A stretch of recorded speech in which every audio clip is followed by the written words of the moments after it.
انا حبيت اوثق اللحظه بتاعي بتهاج وهي بتغش من المذكره. يلا نبدا الفيديو. السلام عليكم ورحمه الله وبركاته. فيديو النهارده بقى عن يوم الامتحان اللي كانت كل البنات محسنه ان احنا في ثانويه عامه، مع ان هو كان خفيف وجميل وقعدنا نضحك ونهزر.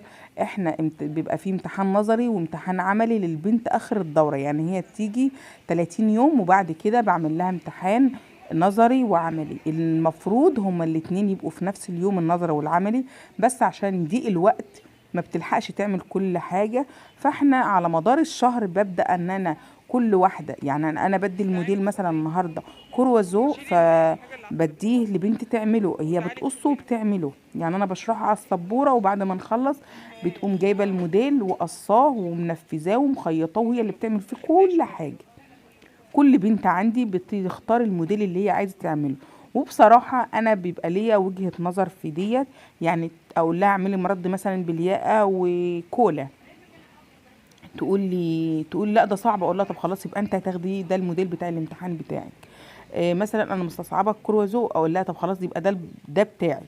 انا مستصعبه البنطلون، اقول لها يبقى الامتحان بتاعك هيبقى بنطلون. فهي كل واحده انا عايزه اكسر الحاجز الخوف اللي جواهم من ان انا خايفه من كذا. يلا بينا نشوف ابتهاج بقى وهي بتغش كده، وحبيت اوثق اللحظه. ده هنا واحده غشاش. لا استنى مروان. انت بتصوري؟ ده هنا واحده غشاش، فضحتك خلاص.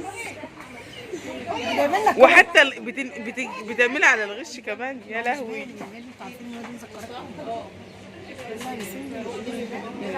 عايزه ايه يعني؟ دي مش هتلاقي في المذكره، دول اللي في المذكره. بصي على ده، بصي مش بغششك، بتعملي ايه بس؟ بقول لك مش بغششك.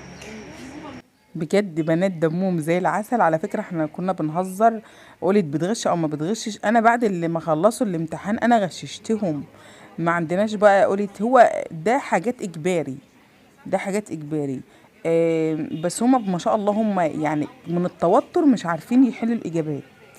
ماشي، بس هو ما شاء الله كانت البنات كلها كويسة. وكانت ابتهاج أول واحدة عندي خدت موديل الامتحان وآخر واحدة عملته. مش قلت إن هي مش شاطرة، لا هي كان عندها شغل كتير جدا جدا، فبقت تيجي أول واحدة تعمل الشغل. بقت تيجي تقعد نص ساعة على المكن قبل ما احنا نشتغل. خلاص نشتغل بتنفذ ورايا على طول. بعد ما نخلص بتقوم قايمة قاعدة على المكنة. فما شاء الله هي يعني كانت شغالة في الملابس بتاعتها. كانت بتجيب حاجات قديمة، عن يعني حاجات فكة، حاجات مقطوعة، حاجات عايزة تتظبط وتظبطها. فكان عندها ضيق الوقت بالنسبة للثلاث ساعات ما كانوش بيكفوها. بس هي ما شاء الله اتعلمت عندي حاجات كتير. وأولا هي كانت في دورة في مكان ما، وكانت دافعة مبلغ، يعني كانت دافعة مبلغ. انتوا عارفين ان الدورة بالشيء وشويات، هو كان مبلغ بسيط لان كانت في قرية جنبهم. وكانت حضرت معايا الدورة وما شاء الله عرفت الفرق، فقعدت معايا 30 يوم.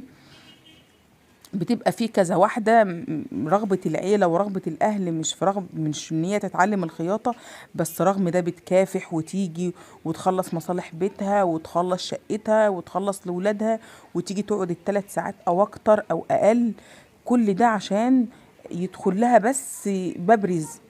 على فكرة هي لو ما دخلهاش كمان باب رزق، هي ممكن تعمل زي ما احنا اتفقنا. لقوا المكن ولقوا الكهرباء ولقوا الخيط ولقوا ان انا ما بقصرش، ولقوا ان انا كمان ما بقول لهمش حاجة. لا اللي عايزة تيجي تخيط حاجة يا جماعة عندها فك تيجي تتعلم عليه، على اساس ان هي ايه رجلها تاخد على المكن.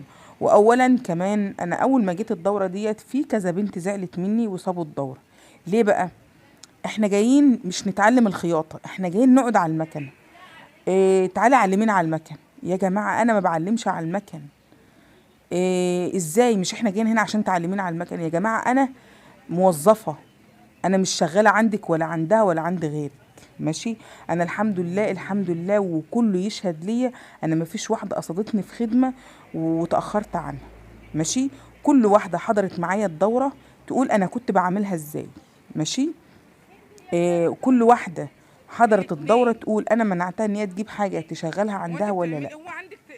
كل واحدة حضرت معايا الدورة تقول أنا علمتها على المكنة ولا لأ. أنا ما بعلمش على المكنة، أنا بعلم حاجتين للمكنة بس. ان انتي وانتي قاعده على المكنه تحاولي تضغطي بالراحه، وده انا ما بقدرش اعلمهولك لان دي رجلك مش رجلي، ده اولا. ماشي. ثانيا لضمه الابره لها تكنيك معين في اللضمه نفسها. ماشي. اللضمه نفسها لما تيجي تلضميها في حاجات معينه ما ينفعش تتعديها او تلضميها من دماغك. ماشي. في حاجات يعني مثلا لو انا لضمت الابره من البقره على طول من غير ما ارفعها على الشمعدان من فوق، ده كده المكنه هتخيط وكل شويه تقوم قطعه. هنا بالتالي انا ما بعلمش حد على المكنه. ماشي. المكنه بتيجي كتر تكرار. انا لحد ما سالتهم كمان بقول لهم انتوا اول يوم شككم ان انا مستحيل ان هم يتعلموا في شهر. بعد الشهر وبعد ما الدورة خلصت قلت لهم انتوا كنتوا متوقعين ان انتوا في خلال الشهر ده هتعملي موديل، حتى لو موديل بسيط، حتى لو فيه غلطات، كنت متأكدة ان انت هتعملي موديل وتنفذيه لوحدك؟ كله بلا استثناء قال لي لا، ما كناش مصدقين، انت كنت عطيالنا امل هو ما كانش عندنا. ماشي. فهي يا جماعة عشان ما فيش حد يزعل مني، بس انا بعلمك ازاي تلضمي. اول 3 ايام بعلمك لضمة المكنة، عدد المكنة ازاي تزيتيها، وان شاء الله باذن الله اذا عشنا واحيانا واحياكم ربنا ان شاء الله، اول فيديو في الدورة الجاية اللي بعد دي اللي هتكون بعد العيد الصغير ان شاء الله، هحاول اعمل فيديو ازاي تقعدي على المكنة، ازاي الحاجات. شوف التهاج فاتحة الكراسة وقاعدة تغش، عيني عينك يعني. ما علينا. ازاي تزيتي المكنه، لان اهم حاجه تحافظي على المكنه بتاعتك. خلي بالك ازاي تزيتيها، ازاي تحافظي عليها من الرطوبه ومن الهواء ومن التراب والكلام ده كله. ان شاء الله هبقى اعمل لكم فيديو في اول الدوره. احنا بنقعد اول 3 ايام في الدوره صيانه المكنه، ازاي تحافظي عليها، ازاي تعرفي اذا كانت بايظه منك، اذا كانت عايزه صيانه، اذا كانت عايزه تزيت، ازاي تزيتيها باستمرار، ازاي تحافظي عليها، ازاي لو انت هتركنيها مده طويله لازم تعملي لها حاجات معينه. ان شاء الله كل ده هنعمله في فيديو جديد.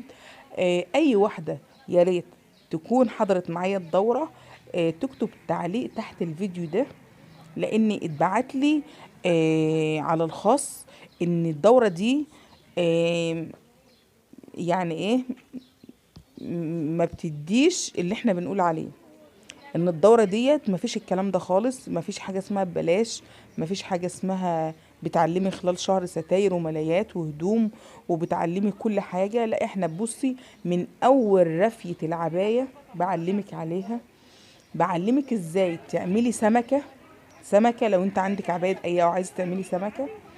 آه بنتعلم مع بعض الكروزو، بتعلم ازاي اعمل موديل اطفال، بنتعلم مع بعض حاجات كتير جدا جدا جدا في خلال الشهر.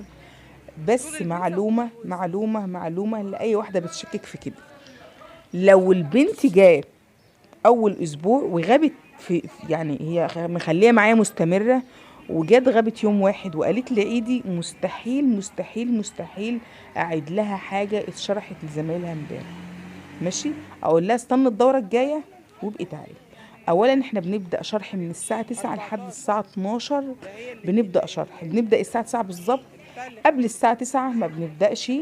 انا حتى لو جايه بدري بخليني قاعده واحده عايزه سؤال مني، واحده مثلا عامله حاجه وعايزه تصححها، كنت عاطيه لهم مثلا واجب يعملوه، اللي هو مثلا يعني انا عملت اسوره وكانت واجب عندهم فاضطروا ان هم يعملوها لي. كل ده بحاول على قد ما اقدر ان انا ال10 دقايق الاولانيين او الربع ساعه الاولانيين انا بشرح فيهم، عشان بشرح فيهم بقى الغلطات. يعني مثلا ايه، واحده جابت اسوره، تعالي يا بنتي ده زميلتك جايبه اسوره في حاجات غلط، يبقى كله بيجي يشوفها عشان الغلط ده هما ما يقعوش فيه، او لو وقعوا فيه يعرفوا ان ده الحاجات دي غلط. ماشي. يا رب يكون الفيديو عجبكم، ولو عجبك الفيديو ما تنسيش تحط لايك وتشتركي في القناة وتفعلي زر الجرس عشان كل ما انزل فيديو تتفرجي عليه. وحاولي على قد ما تقدري ان الفيديوهات دي تعمل لها مشاركة على الفيسبوك والتويتر وماسنجر. لو عندك اي تواصل اجتماعي يا ريت تبعتيه لاصحابك لان ممكن تكون قريبه مننا. وانا بصراحه الدوره دي ناس كتير ما بتعرفش عنها حاجه، بنفضل 3 4 شهور ما بيعرفوش عنها حاجه الا بعد ما احنا نمشي. فيا ريت تعملوا لايك، والسلام عليكم ورحمه الله وبركاته.